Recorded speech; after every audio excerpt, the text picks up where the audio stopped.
Bienvenue dans la saison 2 d'Akiba Plat, le podcast local à l'accent chantant pour cultiver le bien-être et la joie de vivre au quotidien. Je suis Audrey Boyer, sa fondatrice et actuellement en dernière année de formation de naturopathie.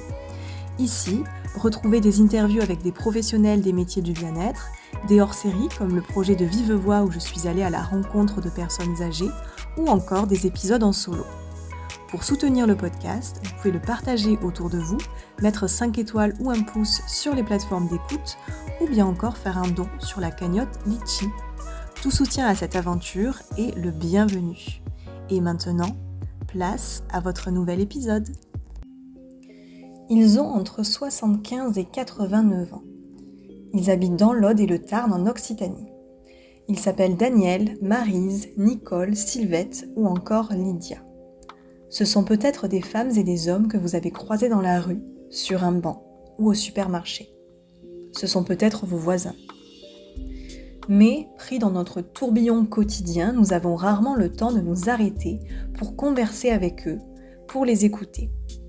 Pourtant, nos aînés, par leurs expériences de vie, ont de multiples choses à nous conter, à nous apprendre. C'est pour cela que j'ai souhaité aller à leur rencontre, prendre un moment pour les écouter. Pendant plusieurs mois, j'ai donc sillonné l'Aude et le Tarn et je leur ai posé à chacun les mêmes questions. Ce projet fait aussi l'objet d'une collaboration exceptionnelle avec l'artiste Étienne Carreno, dont vous pouvez écouter le podcast saison 2, épisode 2. Pour Akiba Plat, il a imaginé et réalisé un tableau qui vient illustrer ces épisodes par une branche de fleurs de cerisier, symbolisant l'éphémère, la nature passagère de la vie. Bienvenue dans cette hors-série intitulée « De vive voix ». Ce 4e épisode est consacré à la question suivante. Si vous aviez un conseil à donner aux jeunes, qu'est-ce que ça serait ? Est-ce que vous pouvez me dire votre prénom et votre âge ? Daniel Mougin, âgé de 89 ans. Et si vous aviez un conseil à donner aux jeunes, qu'est-ce que ça serait ? Conseil, c'est très dur de donner des conseils parce que, effectivement, moi, quand je parle de ça, il y a 60 ans, hein. Mais je crois qu'ils ont peur de se lancer. Voilà. Ils ont peur de partir seuls. Voilà. Donc, effectivement, il y en a quand même qui partent et qui réussissent, quoi. Mais il y en a très peu. Voilà. Donc, moi, il me semble que la vie maintenant est beaucoup plus compliquée. À cette époque-là, un jeune pouvait se lancer et arriver à se construire, quoi. Et maintenant, je crois que c'est très dur quand on voit ce qui se passe dans les écoles, mais dans les lycées. Les jeunes, ils se révoltent, quoi. Mais ils vont pas plus loin. Voilà. Enfin, pour moi, la vie est beaucoup plus difficile qu'il y a 50 ans. Hein. Et pourquoi, à votre avis ? Je ne sais pas, c'est qu'il y a tellement de lois et tout, et il me semble que maintenant on manque de liberté. Voilà. Donc avant, quand il fallait se construire, on pouvait arriver assez loin. Parce que maintenant, ils ont plus de liberté, quoi. Ils sont encadrés et voilà, c'est tout, quoi. Voilà.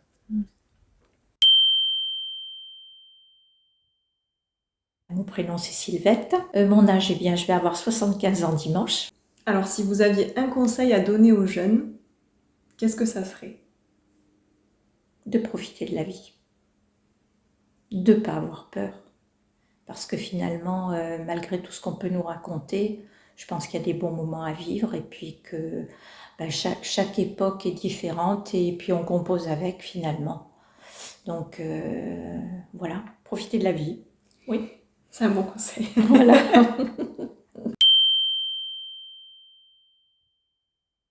Je m'appelle Lydia, j'ai 75 ans.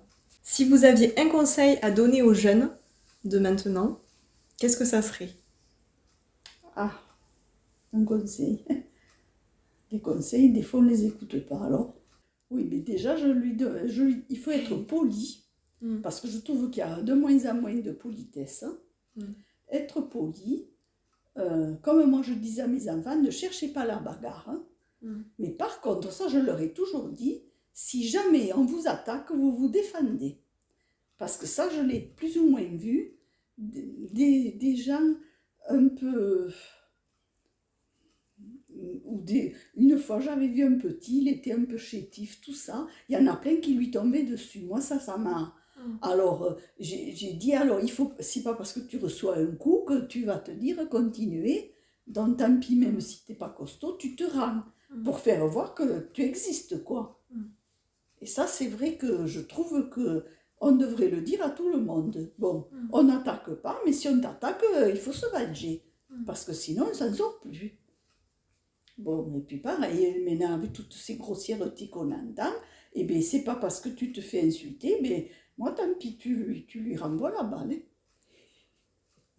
Parce qu'on dit œil pour... Voilà, c'est dans la Bible, je crois. Œil pour œil, dent pour dent. Il paraît qu'il faut pas... Alors oui, on te flanque une gifle, tout à l'autre joue. 0, moi, je suis pas d'accord. Hein. On te fout une gifle, tu donnes un coup de poing. Hein. Ah non, parce que sinon, c'est trop facile en fait. Et actuellement, malheureusement, c'est ça. Les gens qui gueulent le plus fort, on les écoute. Ceux qui disent rien, ah ben, c'est en quantité négligeable. Alors, ouais. Voilà ce que je dirais, mais bon. Maryse, 86 et demi. Si vous aviez un conseil à donner aux jeunes, qu'est-ce que ça serait? Alors, vous savez, moi, les conseils, j'y crois pas trop. Hein. Parce que l'expérience n'est claire que celui qui la tient. Je dirais ce que j'ai toujours dit à mes élèves, ce qui est très important, c'est l'esprit critique. Ne jamais accepter les choses comme ça, mais bien analyser les choses et être très critique. Ce que je reproche aux jeunes maintenant, à cause d'Internet et tout ça, ils avalent tout. Ils avalent tout. Les nouvelles, les bonnes nouvelles comme les mauvaises, les fausses. Voilà, Internet a dit, donc c'est bon. Ils n'ont pas de recul, ils n'ont pas d'esprit critique. Moi, aux élèves, je leur ai toujours appris l'esprit critique. On l'a bien vu quand on était à l'océan. Ils ont mis Internet. Bon, très bien. Moi, je connais la route par cœur. J'ai dit à Sarah Luna, on descend depuis l'autoroute jusqu'à Saint-Justin, c'est droit comme ça. À Saint-Justin, on tourne, on prend direction Mimizan, et c'est tout. Mais Internet n'a pas dit ça. Donc, Internet a tourné à gauche bien avant Saint-Justin. On est passé par des routes, mon Dieu. Deux voitures ne pouvaient pas passer, donc il fallait qu'on s'arrête pour laisser passer. Et au lieu d'avoir la forêt, on avait des engins avec du maïs et arrosage, le grand truc qui arrosait comme ça. Voilà, mais on n'écoute pas la grand-mère. Internet a dit. Au retour, Internet n'a rien dit. Hein. Ils sont passés. Ma copine, qui connaît la route par cœur, quand elle a vu par où on est passé, elle m'a dit, vous êtes fous. Ben, j'ai dit, oui, mais Internet a dit. Donc, au retour, on est parti. Ils ont bien vu que c'était quand même plus agréable. Voilà, on peut rien contre Internet. Les jeunes, ils y croient comme ça, quoi. Je m'appelle Nicole Faye, je vais avoir 82. Si tu avais un conseil à donner aux jeunes de maintenant, qu'est-ce que ça serait?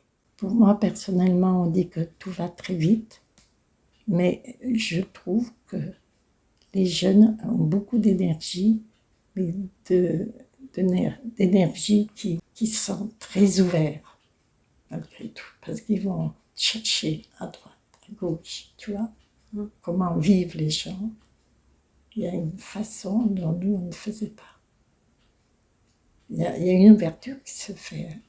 Moi, je trouve que, parce que les études, beaucoup de sport, donc on dynamise aussi, on dynamise les gens, hein, les jeunes. Avoir de la reconnaissance pour le côté spirituel, aller plus vers le spirituel. Parce qu'avoir beaucoup de reconnaissance, parce qu'on a un véritable moi à l'intérieur. que beaucoup ne se rendent pas compte. Tu vois. Et puis, c'est éviter le jugement. Parce que le jugement te fait du mal à toi. C'est pas aux autres, c'est à toi. C'était Akiba Plat, le podcast local à l'accent chantant pour cultiver le bien-être et la joie de vivre au quotidien. Pour retrouver toutes les actualités et connaître le nom des prochains invités en avant-première, abonnez-vous à la page dédiée sur Facebook et Instagram. Prenez soin de vous.